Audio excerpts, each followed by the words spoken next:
Hi മക്കൾസ്, welcome back to NVD class. അപ്പോൾ നമ്മൾ ഡിസ്കസ് ചെയ്തുകൊണ്ടിരിക്കുന്ന chapter electrostatic potential and capacitance.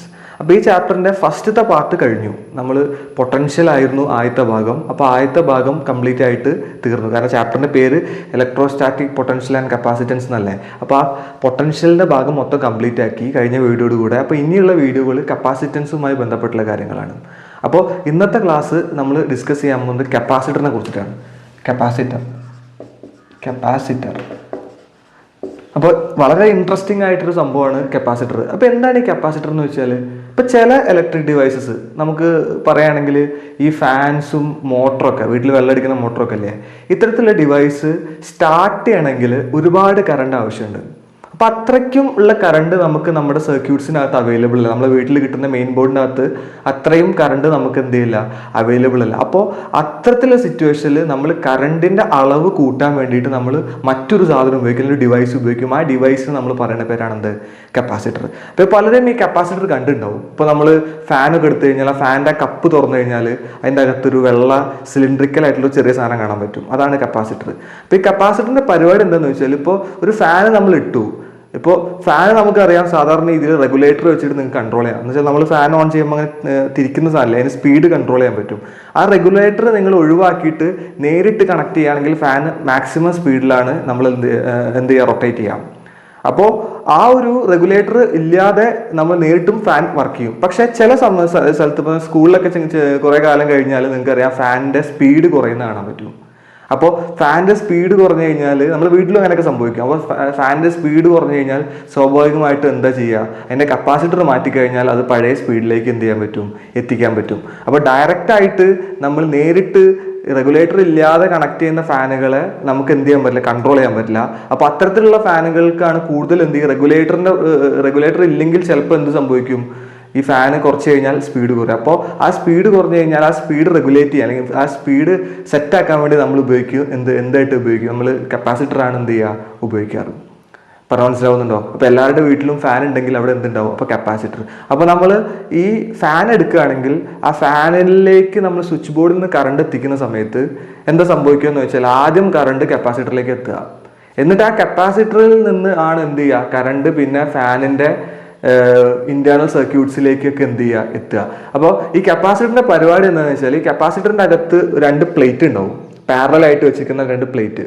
ഈ പ്ലേറ്റിന്റെ ഇടയിൽ എന്ത് ചെയ്യും, ഈ ചാർജിന് എന്ത് ചെയ്യും, സ്റ്റോർ ചെയ്ത് വെക്കും. എന്നിട്ട് സ്റ്റോർ ചെയ്ത് വെച്ച ചാർജിന് എന്ത് ചെയ്യും, അറ്റ് വൺസ് എന്ത് ചെയ്യും, സപ്ലൈ ചെയ്യും. അപ്പോൾ നമുക്ക് ആവശ്യമായിട്ടുള്ള കറണ്ട് എന്ത് ചെയ്യും, ഒറ്റയടിക്ക് എന്ത് ചെയ്യും, സഡൻലി നമുക്ക് എന്ത് ചെയ്യാൻ പറ്റും, അക്വയർ ചെയ്യാൻ പറ്റും. അതാണ് എന്തിൻ്റെ പരിപാടി, നമ്മളെ കപ്പാസിറ്ററിൻ്റെ പരിപാടി. എന്ന് വെച്ചാൽ നമുക്ക് ഹൈ കറണ്ടിൽ വർക്ക് ചെയ്യേണ്ട ഡിവൈസ്, ഹൈ കറണ്ടിൽ സ്റ്റാർട്ട് ചെയ്യേണ്ട ഡിവൈസ് നമ്മൾ ഹൈ കറണ്ട് കിട്ടാൻ വേണ്ടിയിട്ട് നമ്മൾ കപ്പാസിറ്റർ ഉപയോഗിക്കും.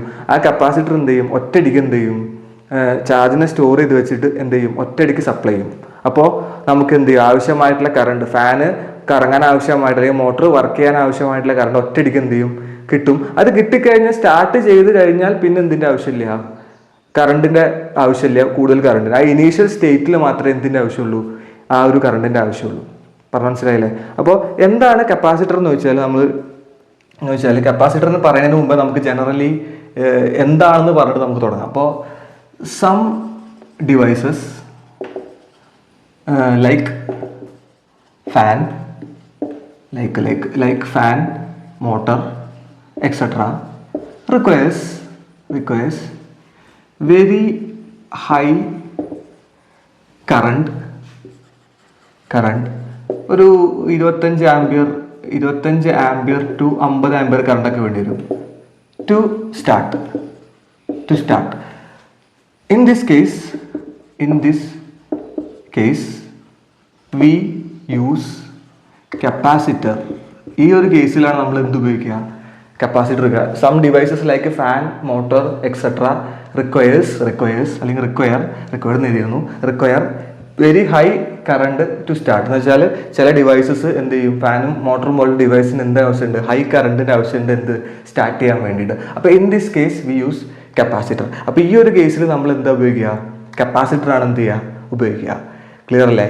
അപ്പോൾ അടുത്ത ചോദ്യം വരും, കപ്പാസിറ്റർ എന്ന് പറഞ്ഞാൽ എന്താണെന്ന് വെച്ചാൽ നമുക്ക് ഇങ്ങനെ പറ്റാം, അപ്പോൾ ഇങ്ങനെ എഴുതാം, capacitor is A device which is which is used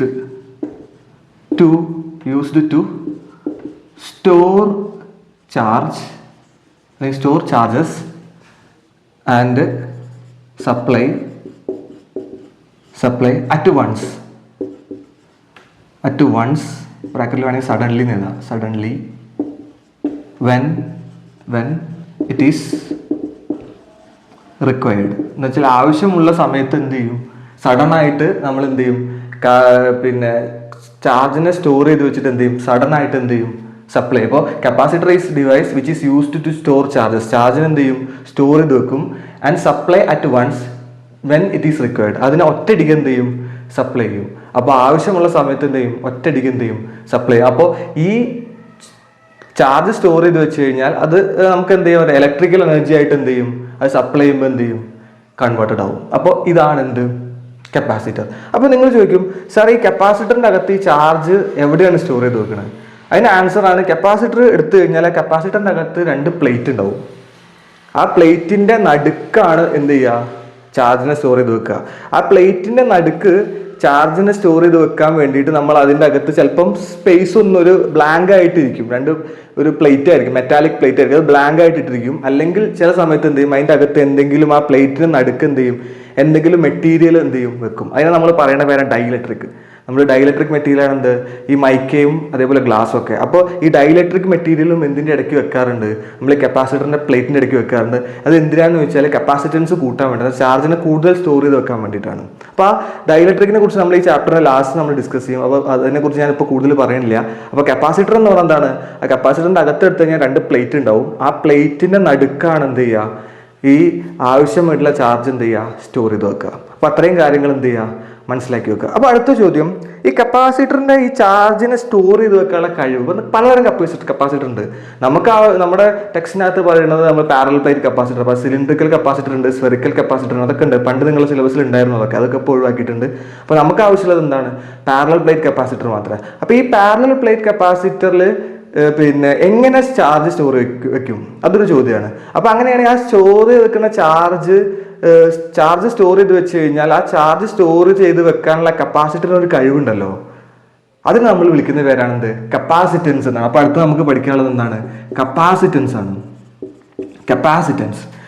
കപ്പാസിറ്ററിന്റെ കഴിവിനെയാണ് നമ്മൾ എന്താ പറയുക, കപ്പാസിറ്റൻസ് എന്ന് പറയുക. അപ്പോൾ നമുക്ക് എങ്ങനെ കപ്പാസിറ്റൻസിനെ ഡിഫൈൻ ചെയ്യാൻ പറ്റും? It is the ability of A capacitor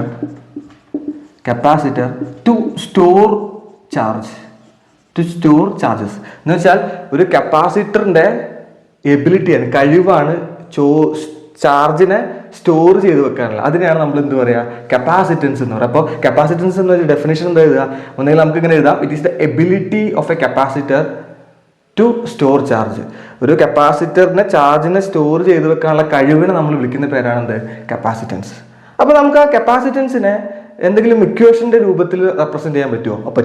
അപ്പോൾ നിങ്ങൾക്കറിയാം കപ്പാസിറ്റർ എന്താ ചെയ്യുന്നത്, ചാർജിനെ സ്റ്റോർ ചെയ്ത് വെക്കുക ചെയ്യുക. അപ്പോൾ അങ്ങനെയാണെങ്കിൽ കപ്പാസിറ്റർ ചാർജിനെ സ്റ്റോർ ചെയ്ത് വെക്കാൻ വേണ്ടിയിട്ട് നമ്മളൊരു വോൾട്ടേജ് കൊടുക്കണം, സ്വാഭാവികമല്ലേ? അപ്പോൾ അങ്ങനെയാണെങ്കിൽ നമുക്ക് അവിടെ ആ വോൾട്ടേജിന്റെ അളവ് കൂടിക്കഴിഞ്ഞാൽ കൂടുതൽ ചാർജ് എന്ത് ചെയ്യും, സ്റ്റോർഡ് ആവും. അപ്പോൾ നമുക്ക് എന്ത് ചെയ്യാം, പിന്നെ ആ ഒരു പറഞ്ഞ ആ ഒരു റിലേഷൻ, ആ ഒരു സംഭവം ഉപയോഗിച്ച് നമുക്ക് എന്ത് ചെയ്യാം, ഒരു ഇക്വേഷൻ ഉണ്ടായി. കാരണം ചാർജിന്റെ അളവ് കൂടിക്കഴിഞ്ഞാൽ എന്ത് കൂടും അല്ലെ, ചാർജിന്റെ അളവ് കൂട്ടണമെങ്കിൽ എന്ത് കൂട്ടണം, വോൾട്ടേജ് കൂട്ടണം. അപ്പൊ അങ്ങനെ വരുന്ന സമയത്ത് നമുക്ക് charge is proportional to voltage എന്ന് പറഞ്ഞൂടെ? ക്ലിയർ അല്ലേ? കാരണം വോൾട്ടേജ് കൂട്ടിയാൽ എന്ത് കൂടും, ചാർജ്. അപ്പം വോൾട്ടേജും ചാർജും പ്രൊപ്പോർഷണൽ. അപ്പോൾ എനിക്ക് എഴുതിക്കൂടെ Q is proportional to V എന്ന് എഴുതിക്കൂടെ? ഈ പ്രൊപ്പോർഷണാലിറ്റി ഞാൻ ഒഴിവാക്കുകയാണ്. ആ പ്രൊപ്പോർഷണാലിറ്റി ഒഴിവാക്കുമ്പോൾ നമ്മളൊരു കോൺസ്റ്റന്റ് മൾട്ടിപ്ലൈ ചെയ്യണം. അപ്പോൾ ഈസ് ഈക്വൽ ടു ആ കോൺസ്റ്റന്റ് നമ്മൾ വിളിക്കുന്ന പേരാണ് C. ഈ C ആണ് നമ്മുടെ എന്ത്, കപ്പാസിറ്റൻസ്.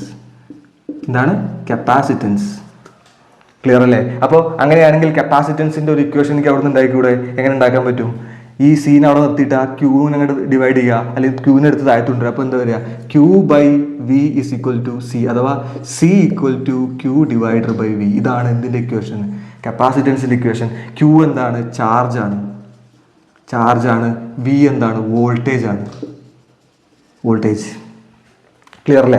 അപ്പോൾ അങ്ങനെയാണെങ്കിൽ കപ്പാസിറ്റൻസ് എന്ന് പറഞ്ഞൊരു ഫിസിക്കൽ ക്വാണ്ടിറ്റി ആയിട്ട് നമുക്ക് വേണമെങ്കിൽ പരിഗണിക്കാം. അപ്പോൾ അങ്ങനെയാണെങ്കിൽ അതിൻ്റെ യൂണിറ്റ് ഉണ്ടാവും. യൂണിറ്റ് എന്തായിരിക്കും വരിക? യൂണിറ്റ് സുഖമായിട്ട് പറയാം. ചാർജിൻ്റെ യൂണിറ്റ് എന്താണ്, കൂളംബാണ്. വോൾട്ടേജിൻ്റെ യൂണിറ്റ് എന്താണ്? വോൾട്ട് ആണ്. അപ്പോൾ കൂളം പെർ വോൾട്ട്. ഈ കൂളം പെർ വോൾട്ടിന് നമ്മൾ പറയുന്ന പേരാണ് ഫാരഡ് എന്ന് പറയും. അപ്പോൾ കപ്പാസിറ്റൻസിൻ്റെ ജനറലായിട്ട് നമ്മൾ ഉപയോഗിക്കുന്ന യൂണിറ്റ് എന്താണ്? ഫാരഡ്. അതിന് ഷോർട്ടായിട്ട് നമ്മൾ എഫ് എന്ന് പറയും. ക്ലിയർ അല്ലേ? അപ്പോൾ ഈ ഒരു ഇക്വേഷനിൽ നിന്ന് നമുക്ക് മറ്റൊരു ഡെഫിനേഷനും കൂടെ കപ്പാസിറ്റൻസിന് എഴുതാൻ പറ്റും. അപ്പോൾ നമുക്ക് വേണമെങ്കിൽ ഇങ്ങനെ എഴുതാൻ പറ്റും. Capacitance is the ratio of charge to voltage. ചാർജും വോൾട്ടേജും തമ്മിൽ റേഷ്യോനെ നമുക്ക് എന്ത് പറയാൻ പറ്റും? കപ്പാസിറ്റർ. ഇതൊരു മറ്റൊരു ഡെഫിനേഷനാണ്. Capacitance is the ratio of charge to volt. ഈ ഇക്വേഷനിൽ നിന്ന് നമ്മൾ ഉണ്ടാക്കിയ ഡെഫിനേഷനാണെന്ത്? അത് capacitance is the ratio of charge to voltage. അപ്പോൾ എക്സാമിന് ചോദിച്ചു കഴിഞ്ഞാൽ ഒന്നെങ്കിൽ ഇത് എഴുതാം അല്ലെങ്കിൽ ഇത് എഴുതാം, ഏത് വേണമെങ്കിലും എഴുതാം. അല്ലെങ്കിൽ ഇക്വേഷൻ എഴുതിയാലും തെറ്റൊന്നുമില്ല. Capacitance is equal to C equal to Q divided by V. Clear അല്ലേ? ഇത്രയും കാര്യങ്ങൾ സെറ്റ് അല്ലേ? ഓക്കെ അല്ലേ? ഓക്കെ, ഇനി നമുക്ക് ഡിസ്കസ് ചെയ്യാനുള്ളത് പാരലൽ പ്ലേറ്റ് കപ്പാസിറ്റർ. അപ്പം ഞാൻ നേരത്തെ പറഞ്ഞു ടൈപ്സ് ഓഫ് കപ്പാസിറ്റർ ഉണ്ട്. പാരലൽ പ്ലേറ്റ് ഉണ്ട്, അതേപോലെ സിലിണ്ടറിക്കൽ ഉണ്ട്, അതേപോലെ സ്ഫെറിക്കൽ ഉണ്ട്. അപ്പോൾ നമ്മുടെ സിലബസിൻ്റെ അകത്ത് ഒരു കപ്പാസിറ്ററേ ഉള്ളൂ, എന്ത്? Parallel plate capacitor. അപ്പോൾ എന്താണ് പാരലൽ പ്ലേറ്റ് കപ്പാസിറ്റർ എന്ന് വെച്ചാൽ a parallel plate capacitor consist of two parallel plates separated by a small distance, full stop. The space between the plates may contain air, vacuum or dielectric material. അപ്പോൾ എന്താണ് parallel plate capacitor എന്ന് ചോദിച്ചാൽ ഈ parallel plate കപ്പാസിറ്ററിൻ്റെ അകത്തെടുത്ത് പൊളിച്ചു നോക്കി കഴിഞ്ഞാൽ ഇതേപോലെ രണ്ട് പാരലൽ ആയിട്ടുള്ള പ്ലേറ്റ്സ് ഉണ്ടാവും. ഒരു പ്ലേറ്റ് ഇതാവും, ഒരു പ്ലേറ്റ് ഇങ്ങനെയാവും. രണ്ട് പാരലൽ ആയിട്ടുള്ള പ്ലേറ്റ് ഉണ്ടാവും. ഈ പ്ലേറ്റ് നമ്മൾ എന്ത് ചെയ്യും? നേരെ ഏതെങ്കിലും ഒരു ബാറ്ററിയിലേക്കോ എവിടെയിലേക്കോ എന്ത് ചെയ്യുന്നുണ്ടാവും? കണക്ട് ആയിട്ടുണ്ടാവും എന്ന് വിചാരിച്ചോ. അപ്പോൾ അങ്ങനെയാണെങ്കിൽ ഇവിടെ നോക്കൂ, ഈ ഭാഗം പോസിറ്റീവ് ആയതുകൊണ്ട് ഈ പ്ലേറ്റ് പോസിറ്റീവ് ആവും, ഫുൾ പോസിറ്റീവ് ആവും. ഓക്കെ, ഇതെന്തായിരിക്കും? നെഗറ്റീവ് ആവും. ഓൾമോസ്റ്റ് ഒക്കെ എന്താവും? നെഗറ്റീവ് ആവും. ക്ലിയർ അല്ലേ? ഇപ്പോൾ ഇത് പോസിറ്റീവ് ആയതുകൊണ്ടാണ് ഈ പ്ലേറ്റ് എന്തായത്? പോസിറ്റീവ് ആയത്. അപ്പോൾ എന്താണ് ഡെഫിനേഷൻ പറയുന്നത്? Parallel plate capacitor consist of two parallel plate separated by small distance. എന്നാൽ രണ്ട് പ്ലേറ്റുകൾക്കിടയിലെ ഡിസ്റ്റൻസ് എന്താണ്? വളരെ ചെറുതാണ്. ആ ഡിസ്റ്റൻസ് ഞാൻ എന്ത് വിളിക്കുകയാണ്? ഡി എന്ന് വിളിക്കുകയാണ്. അപ്പോൾ ഈ ഡിസ്റ്റൻസ് എത്രയാണ്? ഡി ആണെന്ന് വിചാരിച്ചു. രണ്ട് കപ്പാസിറ്ററിൻ്റെ ഇടയ്ക്കുള്ള ഡിസ്റ്റൻസ് എത്രയാണ്? ഡി ആണ്. ക്ലിയർ അല്ലേ? പിന്നെ the space between the plates may contain air, vacuum or dielectric material. ഞാൻ നേരത്തെ പറഞ്ഞിരുന്നു ഈ രണ്ട് കപ്പാസിറ്ററിൻ്റെ ഇടയ്ക്കുള്ള പ്ലേറ്റ്, ആ പ്ലേറ്റിൻ്റെ ഇടയിൽ ഒന്നെങ്കിൽ എന്തായിരിക്കും? എയറോ വാക്വമോ എന്തെങ്കിലും ആയിരിക്കും, ഒഴിഞ്ഞിടക്കായിരിക്കും. അല്ലെങ്കിൽ എന്തായിരിക്കും? ഡൈലക്ട്രിക് മെറ്റീരിയൽ, എന്ന് വെച്ചാൽ മൈക്കയും ഗ്ലാസും പോലുള്ള എന്തെങ്കിലും മെറ്റീരിയൽ ആയിരിക്കും. ക്ലിയർ അല്ലേ? അപ്പോൾ ഇതാണ് നമ്മുടെ എന്ത്? ഒരു പാരലൽ പ്ലേറ്റ് കപ്പാസിറ്റർ. ഒന്നുകൂടെ പറയാം, പാരലൽ പ്ലേറ്റ് കപ്പാസിറ്റർ എന്ന് പറഞ്ഞു കഴിഞ്ഞാൽ എന്താണ്? Two equal and opposite plates separated by small distance. രണ്ട് ഈക്വൽ ആൻഡ് ഓപ്പോസിറ്റ് ആയിട്ടുള്ള ചാർജ്ഡ് പ്ലേറ്റ്സ് അത് സെപ്പറേറ്റഡ് ബൈ സ്മോൾ ഡിസ്റ്റൻസ് ആണെങ്കിൽ അതിനെ നമ്മൾ വിളിക്കുന്ന പേരാണെന്ത്? Parallel plate capacitor. അപ്പോൾ നിങ്ങൾ ചോദിക്കും, സാർ ഈ പാരലൽ പ്ലേറ്റ് കപ്പാസിറ്ററിന് എവിടെയാണ് ചാർജ് സ്റ്റോർ ചെയ്ത് വെക്കുന്നത്? ഇതിന് നടുക്കാണ്, ഇതിന് സെൻട്രലാണ് എന്ത് സ്റ്റോർ ചെയ്ത് വെക്കുന്നത്? പാരലൽ പ്ലേറ്റ് കപ്പാസിറ്ററിൻ്റെ സെൻട്രലാണ് എന്ത് സ്റ്റോർ ചെയ്ത് വെക്കുന്നത്? ചാർജിനെ സ്റ്റോർ ചെയ്ത് വെക്കുക. അപ്പോൾ നിങ്ങൾ ചോദിക്കും, സാർ എങ്ങനെയാണ് ആ ചാർജിനെ സ്റ്റോർ ചെയ്ത് വെക്കുന്നത്? അതിന് സിമ്പിളായിട്ടൊരു ആൻസർ പറയാം. കഴിഞ്ഞ ചാപ്റ്ററിൽ അഥവാ നമ്മുടെ ഇലക്ട്രിക് ചാർജസ് ആൻഡ് ഫീൽഡ്സിൽ നമ്മൾ ഇതേപോലൊരു കണ്ടീഷൻ പഠിച്ചിട്ടുണ്ടായിരുന്നു. മറ്റേ നമ്മൾ electric field of A sheet പഠിക്കുന്ന സമയത്ത് നമ്മൾ ഒരു പോസിറ്റീവും ഒരു നെഗറ്റീവ് ഷീറ്റിൻ്റെ നമ്മൾ എന്ത് ചെയ്തു? 3 സിറ്റുവേഷനിൽ ഇലക്ട്രിക് ഫീൽഡ് കണ്ടെത്തിയിട്ടുണ്ടായിരുന്നു. ഒന്ന് നമ്മൾ എവിടെ കണ്ടെത്തിയിട്ടുണ്ടായിരുന്നു? ഇതിൻ്റെ സെൻറ്ററിൽ കണ്ടെത്തിയിട്ടുണ്ടായിരുന്നു. ഒന്ന് ഈ ഭാഗത്തും ഒന്ന് ഈ ഭാഗത്തും. അപ്പോൾ ഞാൻ നിങ്ങളോട് പറഞ്ഞിട്ടുണ്ടായിരുന്നു ഈ ഒരു സംഭവം നമുക്ക് അടുത്ത ചാപ്റ്ററിൽ ആവശ്യമുണ്ട് എന്നുള്ളത്. ആ കണ്ടീഷൻ അല്ലെങ്കിൽ ആ ഒരു സിറ്റുവേഷനാണിത്. അപ്പോൾ നിങ്ങൾ ഈ പ്ലേറ്റിൻ്റെ നടുക്കാണ് എന്ത് സ്റ്റോർ ചെയ്ത് വെക്കാന്ന് മനസ്സിലായി? ചാർജിനെ സ്റ്റോർ ചെയ്ത് വെക്കാന്ന് മനസ്സിലായി. അപ്പം അങ്ങനെയാണെങ്കിൽ ഈ പ്ലേറ്റിൻ്റെ ഇടയ്ക്ക് എന്തുണ്ടാവും? ഒരു ഇലക്ട്രിക് ഫീൽഡ് ഉണ്ടാവും. ആ ഇലക്ട്രിക് ഫീൽഡാണ് നമ്മൾ പാരലൽ പ്ലേറ്റ് ആയിട്ട് നമ്മൾ നേരത്തെ ഇലക്ട്രിക് ഫീൽഡ് കണ്ടുപിടിക്കുന്ന സമയത്ത് നമ്മൾ ഇതിൻ്റെ സെൻറ്ററിൽ കണ്ടുപിടിച്ചിരുന്നു. ആ ഇലക്ട്രിക് ഫീൽഡാണ് E = σ/ε0. പഠിച്ചിട്ടുണ്ട്. ഇതാണ് നമ്മുടെ എന്ത്? Electric field between two oppositely charged plates. ഈ ഇലക്ട്രിക് ഫീൽഡിലാണ് എന്ത് സ്റ്റോർ ചെയ്ത് വെക്കുന്നത്? ചാർജിനെ സ്റ്റോർ ചെയ്ത് വെക്കുന്നത്.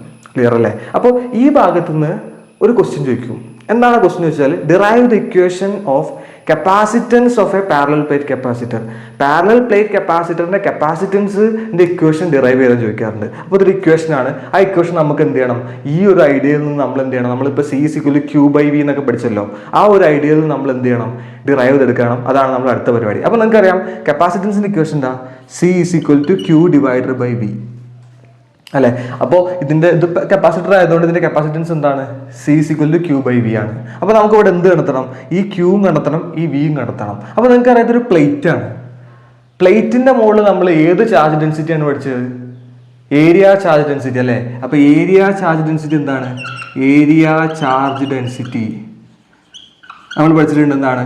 സിഗ്മയാണ്. സിഗ്മ = Q/A ആണ് പഠിച്ചിട്ടുണ്ട്. അപ്പൊ അങ്ങനെയാണെങ്കിൽ എനിക്ക് ഇവിടുന്ന് Q കിട്ടി കൂടെ. Q = എന്താണ്? σA ആണ്. അപ്പൊ നമുക്ക് ആവശ്യമുള്ള Q കിട്ടി. ഇനി നിങ്ങൾക്ക് ഈ V എന്ന് പറഞ്ഞ വോൾട്ടേജ് ആണ്. വോൾട്ടേജും വോൾട്ടേജ് നമ്മൾ പൊട്ടൻഷ്യൽ എന്ന് പറയാൻ പറ്റും. ആ പൊട്ടൻഷ്യലും നമ്മൾ ഇലക്ട്രിക് ഫീൽഡും കണക്ട് ചെയ്യുന്ന ഒരു ഇക്വേഷൻ നമ്മൾ പഠിച്ചിട്ടുണ്ട്. കാരണം ഇവിടെ ഇലക്ട്രിക് ഫീൽഡ് ഉണ്ട്. പൊട്ടൻഷ്യലും ഇലക്ട്രിക് ഫീൽഡും നമ്മൾ കണക്ട് ചെയ്യുന്ന ഇക്വേഷൻ എന്താ നിങ്ങൾക്ക് അറിയാം? V = electric field into distance. ഇവിടുത്തെ ഇലക്ട്രിക് ഫീൽഡ് ആണ് σ/ε0. ഡിസ്റ്റൻസ് ആണെന്ത്? D. അപ്പൊ എനിക്ക് അവിടുന്ന് എഴുതി കൂടെ V = എന്താ, എങ്ങനെ എഴുതാൻ പറ്റും? V = σD/ε0 എന്ന് എഴുതി കൂടെ. അവിടുത്തെ ഇലക്ട്രിക് ഫീൽഡ് ആണെന്ത്? E ആണെന്ത്? E = σ/ε0 ആണ് electric field between the plates. Clear അല്ലേ? സെറ്റ് അല്ലേ? അപ്പോൾ നമ്മുടെ ആവശ്യമായിട്ടുള്ള സംഭവങ്ങളൊക്കെ അവിടെ കിട്ടി. എന്താ കിട്ടി? ക്യൂവും കിട്ടി, വിയും കിട്ടി. നമ്മൾ എന്ത് ചെയ്യുക? ആ ക്യൂവും വിയും ഈ ഇക്വേഷനകത്ത് എന്ത് ചെയ്യുക? സബ്സ്റ്റിറ്റ്യൂട്ട് ചെയ്യുക. അപ്പോൾ എന്താ വരിക? C = Q എത്രയാണ്? ക്യൂവിൻ്റെ ഇക്വേഷൻ എന്താണ്? σ/V എന്താണ്? ഇതാ ε/D/ε0 അല്ല, എപ്സിലോൺ അല്ല, σD/ε0. അപ്പോൾ എന്തായത് ഈ ക്യൂവിന് പകരം നമ്മൾ എന്ത് കൊടുത്തു? σA കൊടുത്തു. ഇതാ σA. വിക്ക് പകരം നമ്മൾ എന്തെടുത്തു? σD/ε0. σD/ε0. ഈ സിഗ്മയും എന്ത് ചെയ്യാം? ക്യാൻസൽ ചെയ്ത് പോകും. ഈ ε0 മുകളിലേക്കും പോകും. അപ്പോൾ നമ്മുടെ ഇക്വേഷൻ എന്തായി? C = Aε0/D. ഇതാണ് നിങ്ങളുടെ എന്തിൻ്റെ ഇക്വേഷൻ? കപ്പാസിറ്റൻസ് ഓഫ്, ഇതാണ് നമ്മുടെ എന്ത്? Capacitance of parallel plate capacitor. Capacitance of parallel plate capacitor. ഈ A എന്താണ്? അതൊക്കെ നമ്മൾ എഴുതണം. A എന്താണ്? ഏരിയ ഓഫ് പ്ലേറ്റ് ആണ്. പ്ലേറ്റ്സിൻ്റെ ഏരിയ രണ്ടും ഒരേ പ്ലേറ്റ് ആണ്, ഒരേ ഏരിയയുള്ള പ്ലേറ്റ്സ് ആണ് A. ε0 നിങ്ങൾക്ക് അറിയാം. ε0 എന്താണ്? ε0 പെർമിറ്റിവിറ്റി ഓഫ് ഫ്രീ സ്പേസ് അറിയാം അല്ലെ. പിന്നെ ഒരു സാധനം കൂടെ ഉണ്ട് അവിടെ, D എന്താണെന്ന് നിങ്ങൾക്ക് അറിയാം. D എന്താണ്? ഞാനിവിടെ എഴുതാം. ഇവിടെ എഴുതാണ്. D എന്താണ്? Distance between plates. പ്ലേറ്റിൻ്റെ ഇടയ്ക്കുള്ള ഡിസ്റ്റൻസ് ആണ്. ക്ലിയർ അല്ലേ? മനസ്സിലായില്ലേ? അപ്പോൾ എന്താണ് കപ്പാസിറ്റൻസിന്റെ ഇക്വേഷൻ? C = പാരലൽ പ്ലേറ്റ് കപ്പാസിറ്ററിന്റെ C = Aε0/D. സെറ്റ് അല്ലേ? ഇനി ഇവിടുന്ന് ഒരു ചോദ്യം ചോദിക്കാം.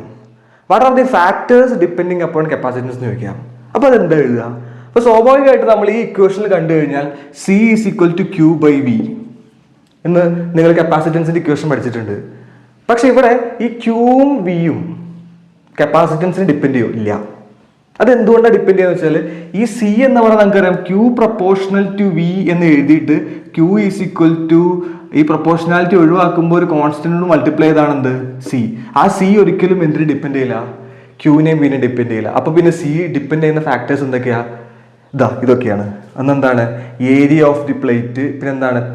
പെർമിറ്റിവിറ്റി ഓഫ് ഫ്രീ സ്പേസ്, അല്ലെങ്കിൽ പെർമിറ്റിവിറ്റി എന്ന് പറഞ്ഞാൽ നമ്മളെ പ്ലേറ്റിന്റെ ഇടയ്ക്കുള്ള permittivity, D distance between the plate. ഇതൊക്കെയാണ് എന്തിനെ ഡിപ്പെൻഡ് ചെയ്യുക?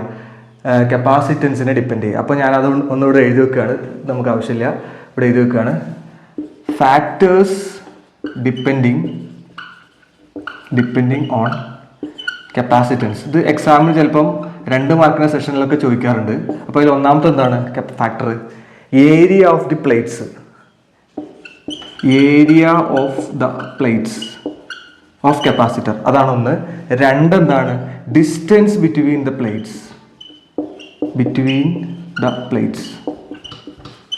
പിന്നെന്താണ് അടുത്തത്? ε0 എന്താണ്? Permittivity of free space between the plate. പ്ലേറ്റുകൾക്കിടയിലുള്ള ഫ്രീ സ്പേസിന്റെ പെർമിറ്റിവിറ്റി, അതാണ് എന്ത്? ε0.